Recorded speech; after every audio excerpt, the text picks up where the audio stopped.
তাদেরকে খারাপ বলি, ফাসিক বলি, পাপাচারী করেন যে আমার মতে বা আপনাদের মধ্যে যে সবচেয়ে খারাপ পাপাচারী জালিম, ওই জালিমটা কি ফেরাউনের চেয়ে বড় জালিম? আমাদের চোখে যে জাহান্নামী, যে নিকৃষ্ট খারাপ পাপী যাকে আমি মনে করি, যদিও এরকম মনে করার সুযোগ আমাদের নাই, কে জান্নাতি কে জাহান্নামী এটা ডিসাইড করবে কে? আল্লাহ তাআলা। কিন্তু আমাদের চোখে যে পাপী, যে ভুল করেছে, যে জালিম, ওই জালিমগুলো, খারাপ লোকগুলো কি ফেরাউনের চেয়ে বেশি খারাপ ছিল? ছিল?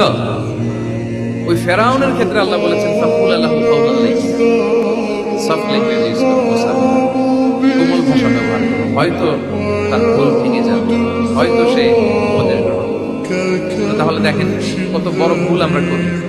আমরা মাঝে মাঝে এমন অ্যাটাকিং মোডে কথা বলি, এমন আগ্রাসী হয়ে কথা বলি, ওর মানার একটা সুযোগ থাকলেও মানবে না। কি বলে?